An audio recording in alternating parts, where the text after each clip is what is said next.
வணக்கம் மங்கர் உலகம். நான் உங்கள் சரசா சங்கர். நான் நல்லா இருக்கேன்ப்பா. நீங்கள் நல்லா இருக்கீங்களா?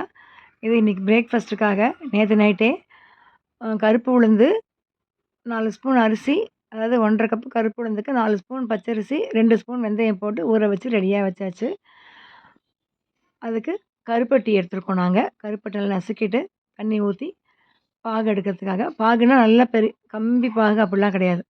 தண்ணியாக இல்லாமல் கொஞ்சம் திக்னஸ் கொடுத்து வரும் இல்லையா? அது சமயத்தில் எடுத்து வடிகட்டிக்கணும். கொதிக்க வச்சு பாகு எடுத்தாச்சு. இப்போ ஊற வச்சுருக்க அந்த அரிசி எல்லாத்தையும் மிக்சியில் போட்டு நல்லா இந்த அளவு அரைச்சிக்கணும்.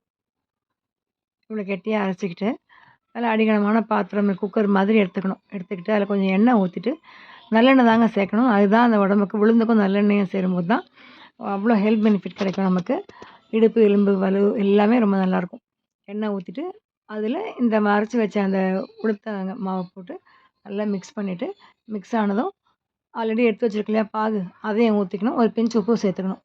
நல்லா கெட்டியாகிற வரைக்கும் கிளறிட்டே இருக்கணும். அந்த கட்டி இல்லாமல் நல்லா ஈவனாக கிளறிட்டே இருக்கணும். நேரம் ஆக ஆக கொஞ்சம் இறுகிடும். எண்ணெய் பிரிஞ்சு வரும்போது இறக்கி வச்சிட வேண்டியது தான். இது வாரத்தில் 2 முறையாக செய்யுங்க. லேடிஸ்க்கு ரொம்ப நல்லது. குழந்தைங்களுக்கு அதை விட ரொம்ப நல்லது.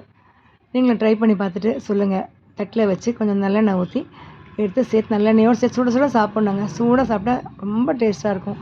நீங்கள் ட்ரை பண்ணி பார்த்து எனக்கு கமெண்ட் பண்ணுங்கள், சப்ஸ்கிரைப் பண்ணுங்கள், லைக் பண்ணுங்கள்.